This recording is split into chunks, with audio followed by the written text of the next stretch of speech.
بسم اللہ الرحمن الرحیم۔ اپنا اسلامک اسٹوڈیو میں خوش آمدید ناظرین۔ راحیل میری دوسری بیوی کے پہلے شوہر سے تھا۔ جڑواں بیٹوں کی پیدائش کے وقت کچھ ایسی پیچیدگی پیدا ہو گئی کہ میری پہلی بیوی بچ نہ سکی۔ بچوں کی دیکھ بھال کے لیے اماں فوری طور پر خیر النساء کو بیاہ لائی اور یوں راحیل بھی ہماری زندگی میں چلا آیا۔ پہلے دن اماں نے اس کا تعارف کرواتے وقت کہا، بیٹا خیر النساء بہت اچھی عورت ہے اور دکھی بھی ہے، تیرے گھر اور بچوں کو بہت پیار سے سنبھال لے گی، بس اپنے بچوں کی خاطر تجھے اس کے لڑکے کو بھی گھر میں برداشت کرنا ہوگا۔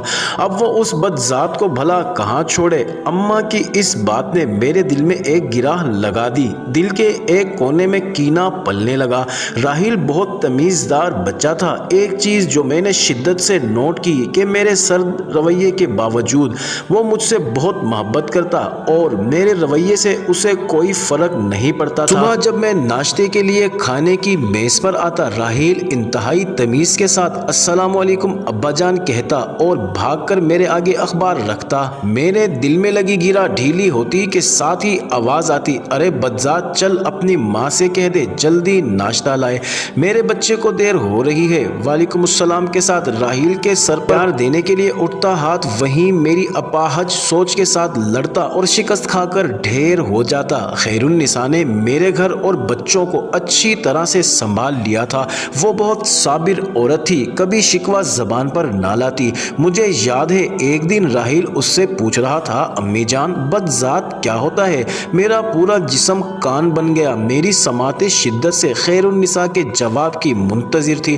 مسکرا کر کہنے لگی، جب کوئی بہت پیارا لگے اور نظر لگنے کے ڈر سے آپ بتانا نہ چاہیں تو اسے بد ذات کہتے ہیں۔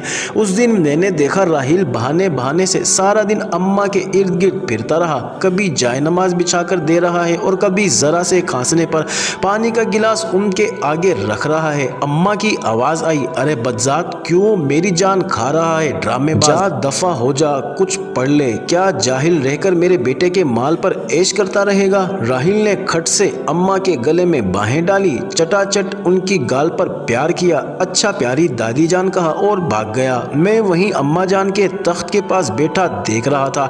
اماں کی آنکھوں میں ہلکی سی نور کی چمک نظر آئی اور پھر معدوم ہو گئی۔ کیسے بدقسمت تھے ہم ماں بیٹا اور کیسے خوش بخت تھے وہ ماں بیٹا۔ خیر النساء نے بچے کے دل میں نفرت کی گرہ نہیں لگنے دی تھی اور میری ماں مجھ اونچے لمبے مرد پیشے کے اعتبار سے وکیل کے دل میں کس آسانی کے ساتھ گرہ لگانے میں کامیاب ہو گئی تھی۔ مجھے جوتے جمع کرنے کا بہت شوق تھا۔ اچھے جوتے میری کمزوری تھی۔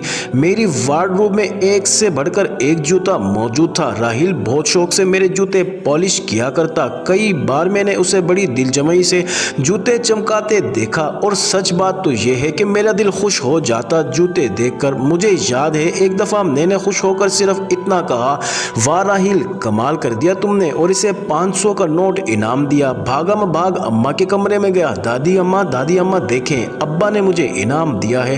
گھر کے ملازمین سے لے کر گھر میں آنے والے ایک ایک مہمان کو بتایا کہ ابا نے مجھے انعام دیا ہے۔ اماں نے بدذات دفع ہو جا کہہ کر منہ پھیر لیا۔ کاش اماں اسے خیر النساء کی خاطر ہی ایک بار گلے سے لگا لیتی، جس نے ان کے پوتوں کو اپنے جگر کے ٹکڑے سے بڑھ کر پیار دیا تھا۔ اماں کی لگائی ہوئی نفرت کی دھیمی آنچ پر میری انا کا بت پکتا رہا۔ خیر النساء کے میرے بچوں اور گھر کے ساتھ بے پناہ محبت اور احسان بھی انا کے اس بت کو نہ توڑ پایا۔ راحیل کی تمام خوبیوں کے باوجود میں نے کبھی اسے سینے سے نہیں لگایا تھا۔ ہاں مگر میں نے اس پر خرچ کرنے یا اس کی ضروریات پوری کرنے میں کوئی کوتاہی نہ کی۔ خیر النساء اتنے میں ہی مطمئن تھی۔ وقت گزرتا رہا، بچے بڑے ہو گئے۔ عمر اور علی میرے جڑواں بیٹے اعلیٰ تعلیم کے لیے ملک سے باہر چلے گئے۔ راحیل نے میٹرک کے بعد تعلیم کو خیر آباد کہہ دیا۔ میرے بہت چاہنے کے باوجود وہ پڑھ نہیں سکا۔ سارے محلے کا لاڈلا تھا۔ صبح کا گھر سے نکلا، شام کو گھر آتا، اکثر ہاتھ پر پٹی بندی ہوتی، جانے کہاں سے چوٹ لگوا کر آتا تھا۔ خیر النساء نے میرے دریافت کرنے پر کہا، فکر نہ کرے، مجھے بتا کر جاتا ہے، میری اس پر نظر ہے۔ وقت نے اماں کو ہم سے چھین لیا۔ آخری وقت میں راحیل نے اماں کی بہت خدمت کی، کئی بار اپنی گود میں اٹھا کر ہسپتال لے جانے کے لیے گاڑی میں بٹھایا۔ ان کا کمزور وجود باہوں میں بھر راتیں راحیل نے ہسپتال کے بیڈ پر جا کر گزار دی۔ جانے کس مٹی سے بنا تھا یہ راحیل، حالانکہ اب اس کو بدذات کا مطلب بھی سمجھ میں آنے لگا تھا۔ मरते समय अम्मा के हाथ राहिल के आगे जुड़े हुए थे, जिन्हें चूमकर उसने अपने हाथों से अम्मा की आंखें बंद की और मेरे साथ इन्हें लहद में उतारा। मेरे दोनों बेटे चाहने के बावजूद दादी की आखिरी रस्मात में शरीक ना हो पाए। उस दिन अम्मा की लगाई गिरा ढीली हो गई, बिल्कुल ढीली। बस एक बार राहिल को गले से लगाने की देर थी कि खुल जाती, मगर अना को शिकस्त देना कहाँ मेरे बस में था।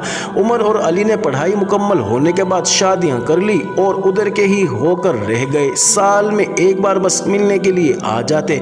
घड़ी पर सुइयों का रक्स जारी था। अब के डांस स्टेप में वक्त का पाँव मेरी किस्मत पे था। मुझे अपनी कारकिर्दगी पर एक बहुत बड़ा अवार्ड मिलने वाला था कि मुझे फालिज हो गया। चमकते बूट पहनने वाले पाँव मफलूज हो गए। क्या उस्मान शाह नंगे और टेढ़े पाँव के साथ व्हील चेयर पर अवार्ड वसूल करेगा? जिस अना के बुत को मैं ना तोड़ पाया, अल्लाह ने उसे तोड़ डाला था। नौकरों की फौज के बावजूद राहिल मेरे सारे काम अपने हाथ से करता। तकरीब वाले दिन उसने मुझे अपने हाथों से बेहतरीन लिबास पहनाकर तैयार किया, जैसे कोई बाप अपने बच्चे को स्कूल के पहले दिन के लिए तैयार करता हो। और फिर एक इंतहाई खूबसूरत काले चमड़े के बूट मेरे पाँव में पहनाने लगा, जो कि स्पेशल मेरे पाँव के लिए बने थे। मुझे जूतों की बहुत पहचान थी। जूते किसी भी बहुत महंगी कंपनी पर ऑर्डर देकर बनवाए थे। अवार्ड के लिए मेरी व्हील चेयर चलाने के लिए स्पेशल इंतजाम था, मगर राहिल खुद मेरी व्हील चेयर चलाकर स्टेज पर लाया। अवार्ड मिलने के बाद मेरे गाल पर बोसा दिया और कहने लगा, I am proud of you बाबा। मैं कहना चाहता था, मैं बहुत बार राहिल से कहना चाहता था, I am proud of you my son, मगर कभी ना कह सका। वो एक बार फिर जीत गया। ये माएँ बड़ी जालिम होती हैं, इनकी लगाई गिरहें बहुत सख्त होती हैं। वक्त के साथ ढीली तो पड़ जाती हैं, मगर खुल नहीं पाती। मेरे कान में अम्मा की आवाज़ आई, बदजात, आज शायद मेरी अना का इम्तहान था। अवार्ड की तकरीब के बाद राहिल मुझे जूतों की एक फैक्ट्री में ले गया। अंदर दाखिल होते ही मैंने देखा हर कोई राहिल को सलाम साहब कह रहा है। और फिर राहिल मुझे एक दफ्तर में ले गया, जहां एक बहुत खूबसूरत बुजुर्ग बैठे थे। राहिल को देखते ही उठकर आए, उसके सर पर हाथ फेरा और कहने लगे, मुबारक हो उस्मान शाह साहब, अल्लाह को कोई तो आपकी बात पसंद आई होगी जो उसने आपको राहिल जैसा बेटा दिया। ये आपके बेटे की फैक्ट्री है। आपका बेटा दुनिया का सबसे मशहूर शो मेकर है। मुझे याद है एक दफ़ा मेरी पसंद के बहुत महंगे जूते ख़राब हो गए थे। जूते इटली के थे और वापस कंपनी में भेजने में बहुत वक्त लगता। राहिल ने बड़े माहिर मोची बाबा जी को ढूंढकर उनसे मेरी जूते मुरम्मत करवाए। ये वही जूते थे जिन पर खुश होकर मैंने उसे 500 का नोट इनाम में दिया था। बाबा जी की महारत देखते हुए मेरी शौक की खातिर राहिल ने उनसे जूते बनाने का फन सीखा और अब राहिल के बनाए जूते पूरी दुनिया में मशहूर थे। यूरोप से उमरा राहिल को अपने जूते बनवाने के लिए बुलाते, मगर वो मुझे अपनी अम्मा को छोड़कर कभी नहीं गया। बाबा जी ने सारी कहानी सुनाई। उस वक्त राहिल की पट्टी बंधे हाथ मेरी आंखों के सामने आते रहे। उसके हाथों में चुभने वाली सुइयां मेरे सारे जिस्म में छेद कर गई। मेरे जिस्म में सुइयां ही सुइयां चुभी थी।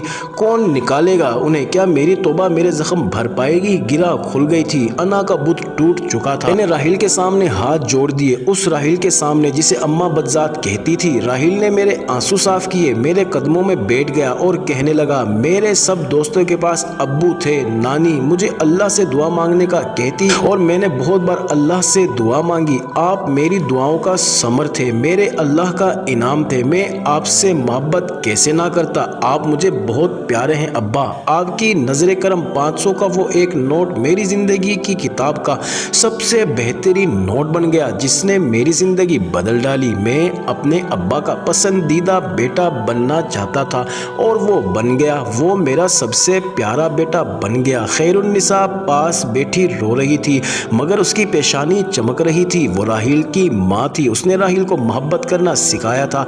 काश मेरी माँ ने भी मुझे मोहब्बत करना सिखाया होता। उस रात जब राहिल ने अपने हाथों से बनाए हुए मेरे बूट उतारकर मुझे बेड पर लिटाया, तो जिंदगी में पहली बार मैंने उसका मुंह चूमकर कहा, I am proud of you my son, I love you more than everything. मोअज़्ज़िज़ नाज़रीन, उम्मीद करते हैं आपको ये वीडियो ज़रूर पसंद आई होगी। तो आप हमारे चैनल अपना इस्लामिक स्टूडियो को ज़रूर सब्सक्राइब कर दें, ताकि आने वाली मज़ीद इंटरेस्टिंग वीडियोज़ आपको मिलती रहें।